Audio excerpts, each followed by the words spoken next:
what's up? It's Sean, Autotopia LA, and if you hadn't guessed by now, Dave's here, man. Hello, everybody.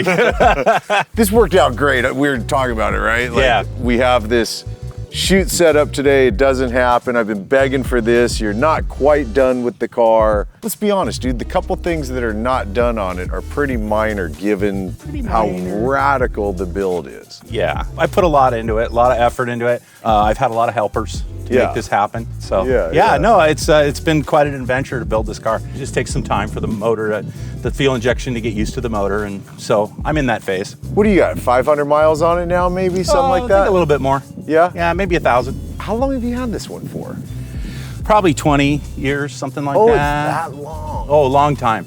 I was just a coupe Mustang, so I cut the top off of it. And I didn't know this stuff. Yeah. So it was a coupe. It was black too. It was also black, just like this. Is this one 6 also, like your other one, 65 or 6? This is a 66. Yeah. So both your cars. Yeah, both of them are 66. I don't know how I missed me, dude. I didn't know you had the car that long. Yeah. And if you ever told me that you cut the top off, it must have been when we were sitting out in your backyard getting hammered at night. Maybe. We don't get hammered that often, so you know. It's rare. Never happened. It's a stock body line for 98% of it. The only difference is there's an air induct system that goes to the rear brake. That's what I wanted. I wanted a stock body with all the modern suspension pieces in it. You know, this is on air. It's got a Mustang 2 front end on it, and so it drives beautifully. And I got a torque arm rear suspension in it. It's super beefy. Like, it really has a nice feel to it. And I double framed it, you know, and so that it's convertible, because concerns with twisting when you have big horsepower. I mean, if you drive down the street, you know, it looks like a Mustang with wheels on it, you know, but you know. Doesn't sound like just a Mustang. I mean, the thing sounds, it's nasty. So back to the suspension components, because I think this is an important one, is it's a Mustang 2 front end. Did you modify that like you did your torque arm? Total cost involved. You heard of these guys? TCI, right? So it's a TCI front end that they've knocked off from the Mustang 2 front end. Yeah. You know, the suspension is like a more modern vehicle. And it also opened up the engine bay so that I could put this big block all aluminum motor in it and have it fit. Because now you don't have to deal with the shock towers. That's all gone. All gone. So it is like full subframe connectors, and then you've also no. This is a full frame, front to rear. It is no subframe connector. No, this is not a unibody car at all. Okay, they come as a unibody. This is a full frame that I designed along with some helpers. The design of it came from, you know, a couple of different guys, but I told them how I wanted this put together. So if you get a good look at it, you'll see that the frame goes from the front all the way to the rear. Along the doors, there's an extra frame that goes from the frame along the doors and then comes back in and connects to the main frame. The car, it doesn't have any twisty feel to it at all. Everything is very beefed up and ready for any kind of punishment you want to give it. And in fact, the rear end system, which is also a TCI torque arm rear suspension, maybe some of you are familiar with it. I used a lot of off-road pieces to it to really beef it up so that you can get after it and not worry about things breaking. Right. So, and this one being on air, I know this one. It is the Shockwave, right? So it's not, you're not just sitting on bags. Exactly. It's got a shock in there, and basically the air takes over the spring. I mean, for one, just this mod alone, and I remember you kind of messing with this with Sean Smith. Yeah, the way the fuel injection was, or is, it was gonna make it difficult to figure out what to do with the hood. Hood scoops in general are not really my friend. So my preference would have been to just have like a stock hood on it, but the motor, you know, it's a big block motor, and then you got this big fuel injection unit sitting on top of it. You know, I was gonna have to do something. So So of course, talk to one of the experts. So Sean's a friend of mine, and he did a rendering on it, and I took his advice on that, and this was his design. And there's been a number of people involved that those rear scoops, you know, this was David Engel's idea, you know, the dash was drawn by Jimmy Smith, and then I told him what I wanted, and then I think David and his brother put the dash in. Al Bridges, another guy, did a lot of work on this car. Mike Junk, spelled J-U-N-G-K, he is just a master mechanic, and when he works on stuff, everything seems to work beautifully. So I've had a lot of helpers. The main design idea for me was I wanted things feeling like it was a stock idea. it should have come from the factory like this, kind of a thing. You know? So let's go here first, because the heart of this thing is intensity. Let's let the Angels music play right now.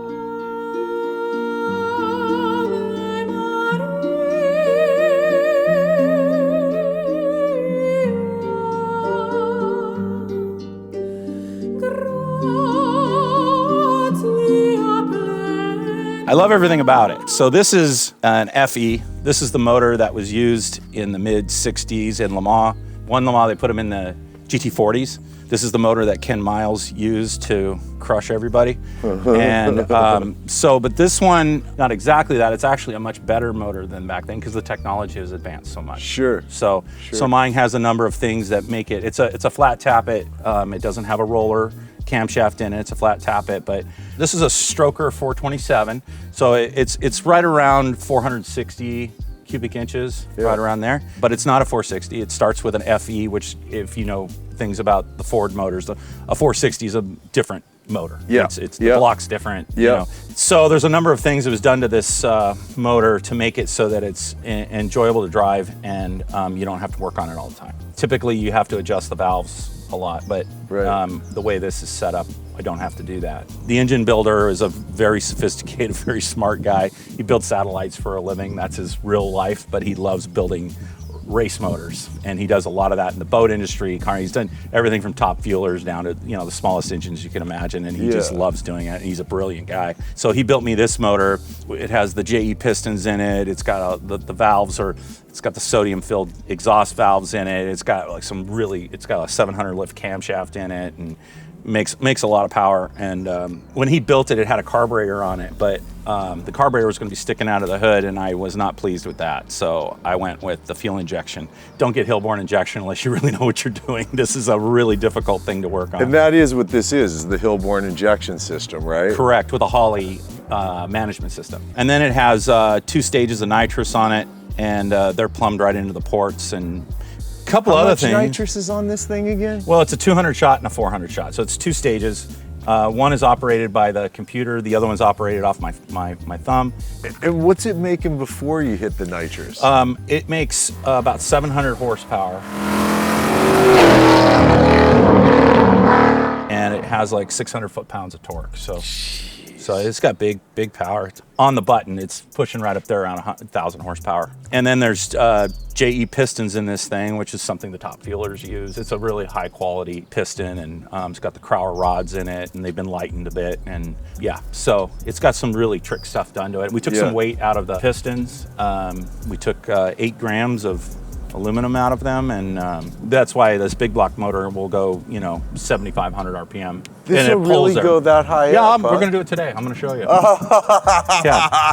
a lot of people say, oh, I want to see that, and it starts pulling at 1,000 RPM and pulls all the way through. It's really impressive. What do you go to transmission on it and rear end and all that? So it's a Tremec. It's called a TR 3550. It's good to like 900 horsepower. It's a real beefy one. You'll see. 6-speed or 5? It's a 5. Yeah. Yeah, it's got a really nice gearing system. It still pulls really well in 5th gear. Yeah. And not only the power that it has. And then the rear end, the differential has 389s in the rear, 9-inch locker. And then the headers on this, they're Burns stainless. What's the sizing then from header to piping? So these are same, 2.5. It's partially oval. It goes up and then it turns around, and then it comes out oval. It allows me to put the car on the ground and we're not hitting exhaust. Well, the car just sounds amazing, dude.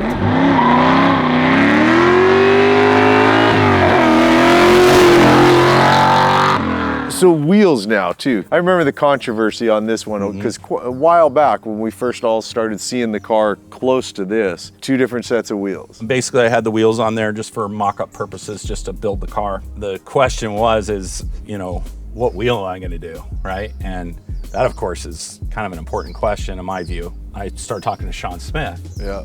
And the front wheel that was on here was like a Bonneville flat looking piece of aluminum. He got on that. He was like, I think you need to do something like that. He said, well, you could go to these like really fancy guys. They're going to charge you $35,000 for a set of wheels or whatever. Yeah, which totally. I'm not doing that. Yeah, for sure. I'm not doing that. Mike Curtis He's been on like a lot of the build shows and stuff, but he has a wheel, he makes wheels here in Orange. Yeah. And so I went over to him and I kind of told him what I wanted to do. And so he gave me a rendering of this, and I was like, I think this is really, really what I want. He came up to my house a couple times to do all the measurements and everything. He was such a cool dude. So, Yep. I remember you talking through the process about coming up, making sure offsets were right, making sure everything was going to be right before he made your wheel. Yep, and he did a great job because I'm very pleased. I think it just looks clean and it gives it that Bonneville flat kind of feel to it a little bit. It does. You know, it totally does. Kind of some old centerline kind of feel. And then I've got the Willwoods behind it, the brakes, 14-inch rotor. The caliper is a 6-piston, and these are 4-piston in the rear, and it just stops so nice. Are you manual on this, or is it a powered brake? It's power brake. Everything on this thing, it's got power steering, power brakes, you know, fuel injection. So all opposite of the White Horse. All opposite, 100%. And what'd you do sizes? Do you remember your sizes on wheels and tires? The fronts are 225s. The rears are 335s. What are you on, 17, 18? These are 17s and the rears are 18s. They are, okay. At the fender or quarter, there's no rolling of the flare. That's just the natural No, there is. flaring? That's natural. Okay. But that's natural. But we just rolled it a just little rolled bit. them so that you don't, you know. And this one, I really tubbed it. I put tubs in it. I really wanted kind of a funny car feel to it. Well, it's one of the things I wanted to talk about, because when you get behind this car, obviously you see massive tires and they look like they're almost slammed together. Like how much did you narrow the rear end on this? Do you remember? A lot. But I narrowed it because That I was wanted. a very technical term, by the way, you guys. It's been narrowed a lot in the rear.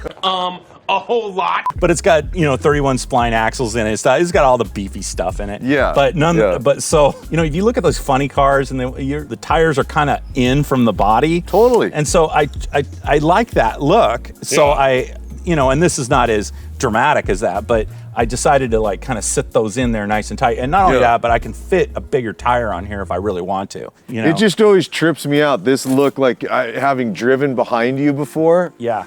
It just looks wild to see that big of tires, but sitting in like that, it's. Yeah, they're kind of like, there's about 27 inches of tire on the rear. Yeah. So they just look tough, It's great, dude. So let's talk about the things that aren't done, just so you guys understand. There was a lot that came together in this last year on the car. But the unfinished bits are what? Or the convertible top, which I've got a guy. So what he means, you guys, is the convertible top doesn't have its canvas on it yet. There's going to be a cover that goes over this whole piece in canvas, and that you're going to match it to your shifter boot, right? Exactly. That's the idea. Yeah, and just the trunk needs to be cleaned up. I think I'm going to be taking to Paul over at Anvil. You ever know Paul Bosserman? Yeah. He's such a cool dude. I'm going to put a little different gas tank in it and stuff, and he's going to build all that for me, and then we're going to finish up the convertible top. But the car, I would prefer to show it to you in a more complete state, but nonetheless. We pushed him today, man. So the interior, other than that stuff, your interior's pretty done. And by the way, I love how you grabbed the horse off the grill. You like that? I do. Yeah. I do. Hey, Trixie. I put it on there. I wasn't sure I loved it, but it's cool. It does its job. It's to open and it's basically the handle to open and close it. I know you so well from the White Horse, obviously, and I know that car well because I've spent a lot of time myself in it, This is so different, and yet this is as much you as that car is. Oh, thank you. All the rawness of your interior, the simple Kirky seats. Yeah, I'm trying to keep a kind of race car feel in here, I love Kirky seats. They're very, very comfortable for me. I'd be remiss if I didn't say, this was Matt Akala's idea to do the back end like this, because I was looking for a solution. He's over at Best of Show, and he did a great job. He also painted the car, and I'm very impressed with that. So I think this is so bitchin' what they did. I mean, it looks structurally like it gives you a little more, but it's such a cool, it's very race car looking, but super refined at the same time. Yeah, I didn't want to put a back seat, and I thought it would be kind of silly, but we also have a little storage space underneath, which is kind of cool. Basic auto meter gauges. Every time Kyle and I see the car, we geek out on the pedals, by the way. Oh, you like the pedals? We absolutely love your pedals. Thank you. Again, a kind of a race car feel to them. And then the plates on the floor are, for passenger driver. Yeah, dude, it's great. The dash is not a stock dash, obviously. That's just metal. That was designed again by Jimmy Smith. I like the way it looks. And then there's a setup for the nitrous is in the glove box. It has, 4 switches, and there's a gas gauge right here. And then here's for the air conditioning. And then these are the switches for the nitrous. So, you know, this kind of thing. I love it. So, yeah, and any spot here to put your drugs. This is such a U-type design. Clean up the firewall, right? None of your reservoirs there. The idea is that if you open the hood, you just see motor. You don't see anything else. And so to do that, I wanted to eliminate all the wires and hoses that go on the firewall. Yep. Including, if you'll notice, the brake booster, there is no brake booster. Yep. The brake booster is turned sideways and it's underneath the cowl there.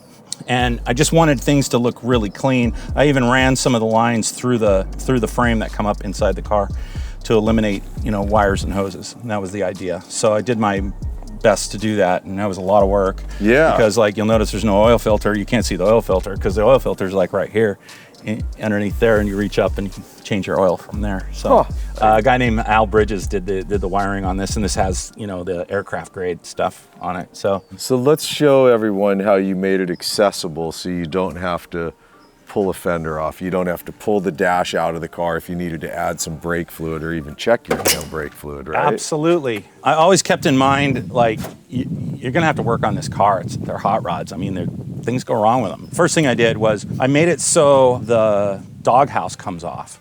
So that centerpiece around the shifter, that comes out. So if you needed to get to the back of the motor, and believe me, I never thought I was gonna use that, but sure enough, I was really fortunate because I was driving it and suddenly some of the trans fluid was coming up around the boot. Me and my buddy Mike, of course. We took that off, and what was happening is there's like a little relief valve for the transmission. When there's pressure in there, it relieves it. And it was spraying it, and fortunately when I pulled the doghouse off and I looked at it, you could see where it was coming from. So I knew exactly where it was coming from. I went over and looked, and it was just this, you know, I forget the name of those things. I'm not like a true mechanic. Now, the other thing I didn't want to do is, you know, you have to climb up underneath the dash when you got electrical issues or whatever you got, and that's never pleasant for anybody. So what I did was I made it so the cowl opens. And so there's a handle down here next to the driver. You pull it, and it opens it up, which I will do that now. Pretty brilliant, man. So that releases it. So you lift it up, and then you can just turn it like that. And now you can get to all your wiring. I didn't get a chance to clean it all up for you guys, but I would have liked to. But you know, you got your air conditioning, you got all your fuses. This is the master cylinder, so if you need fluid or you're bleeding or whatever, same with the clutch. Yep. So you can get to it all. You can make changes if you need to without having to climb up underneath. And doing it mechanical instead of, you know, you could have done it like a show car with some kind of hydraulic, electrical thing, and now this comes up and slowly moves and da. But what if that fails? Now you can't even access this stuff, you know, and where you need to get to would probably be under here. Yeah. I tried to make it so that it fits on there and you can't see it. And then it locks down like that. So bitchin'. It leaves a nice handprint. It does need, I did leave a nice handprint there. So now one more thing before we go drive this thing. Yeah. Since we've got your girl Trixie right here. Oh, she's my baby. I know there's a story that comes with, there's probably quite a few stories that we could leave a few of those out of here. But like the base story of Trixie. Yeah. Trixie's been in my family for like 15, 20 years now. So I bought her because they took my car, the HOV lane, they took my sticker away. So they wouldn't give me another one. So I was like, all right. So I put her in the car because she looked real. So I'll drive the carpool lane with her in it. Because she wasn't painted like this at the time. She looked more realistic. So after I bought her, I would use her for a number of things. Every time we had like a Christmas party, we'd dress her up. Halloween, we'd dress her up. And she just became this like big joke, you know? Then I had her in the front yard for a number of years to scare off the people that were trying to steal my mail. And one day, I had a friend that came over and he goes, hey, I paint mannequins. And he showed me a bunch of artwork that he had done. The artwork was I thought it was really crazy and cool. He took her and painted her, and I said, you know, why don't you like put Shelby stuff that I like? Just put it on her. Like he put stickers and stuff on her. There's some Ford colors in there. If anybody wants your mannequin painted or wants a painted mannequin, DM me at, Black Horse. on Instagram, and I'll be glad to pass him over to. But he does like all kinds of really cool mannequin stuff. Well, let's pull Trixie out. Okay. Put you and I in, and let's go for a little more shakedown driving on this thing. It's fantastic. We're gonna go for a drive, you guys.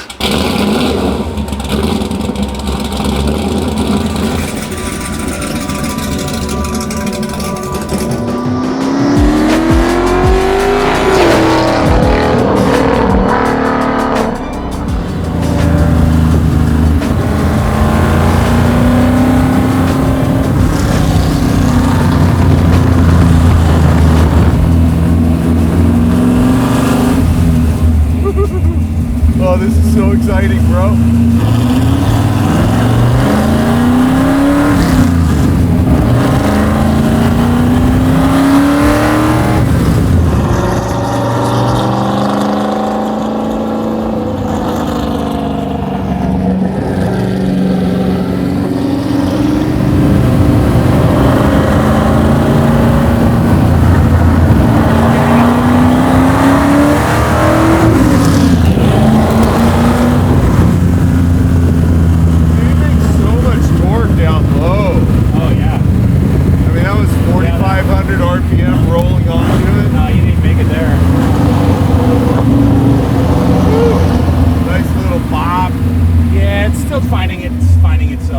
Right.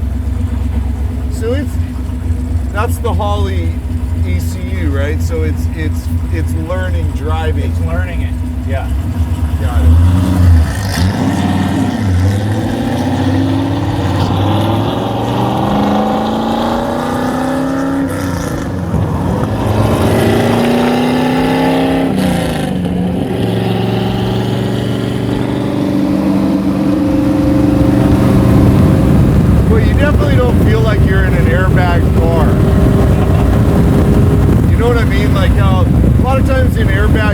Sorry, bad guys, but the constant bumping and that feels pretty good, doesn't it?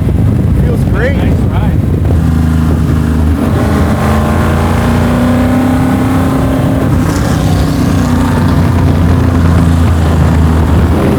Yeah,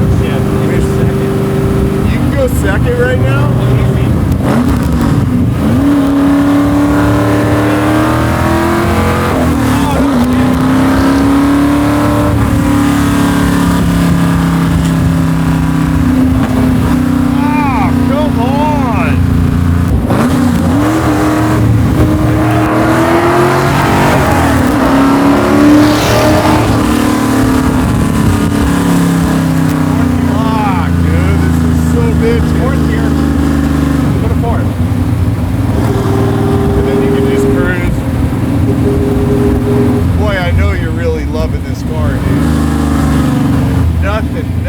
Nothing at all weird about it, you know, like it's not.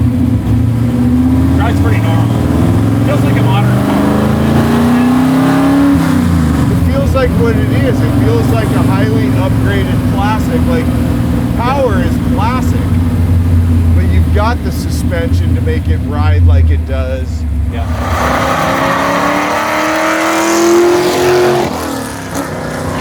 It just makes you want to drive it because I know a lot of you guys can relate to this.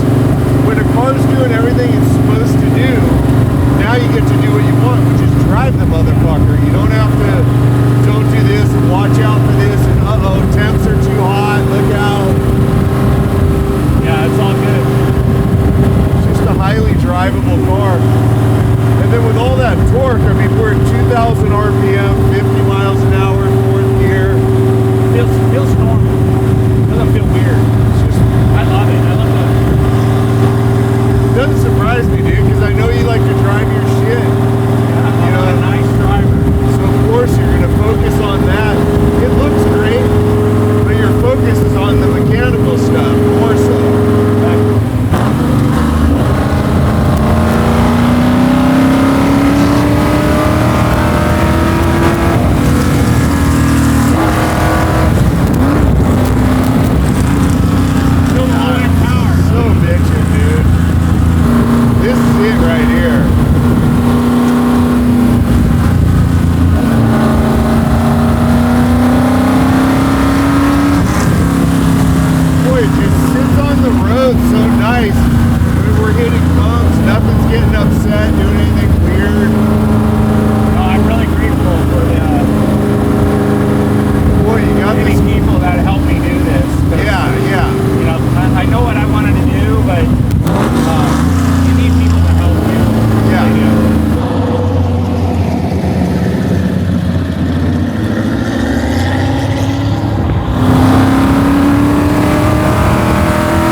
you. I love it too. I think I might all of a sudden like this car better.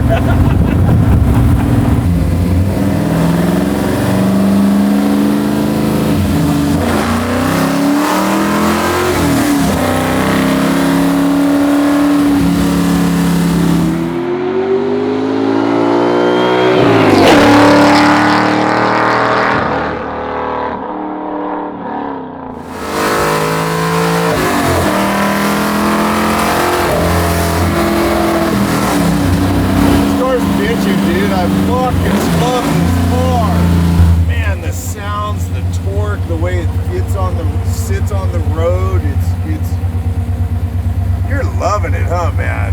You're so loving it, my bro. baby.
So I thought for quite a while this for sure would be my favorite of Dave's cars because it's such a special car.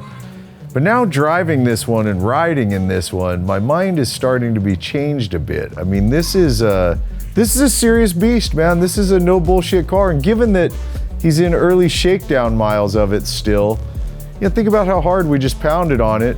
Got up to temp, obviously a little bit hotter than he wants to see it, but it's also 90 plus degrees out here today. What can I say, dude? You got the two coolest cars around. Oh, that's very kind of you. There's so many cool cars out there. You see how quickly, by the way, he transitioned from coffee to whiskey? Yeah, you got it. You got it. I mean, you know, it's after 10 o'clock in the morning. It is. Right now. It is. It's late in the day, man. No, it was super fun. It was really fun to go out there and take a cruise. And I hope the video shows everybody kind of what it is and how fun it is. I can't wait to finish it to really show you when it's all finished. But, you know, substantially there. So it was fun. We had a great time. Given that we shot the White Horse twice, it only makes sense that we should shoot this a second time. Well, when I finish it, I'd love to show it again for sure. That would be really fun. We will do that. Hopefully there's some good shots. I hammered it pretty good. I didn't take it to 7,000. I almost took it to 68, but you know, it was still pulling. So I'll get it to 75 on the next run. All right, you guys, we're going to say thanks for hanging and watching, and we'll see you in the next one, man. I'm going to go join him for a cocktail.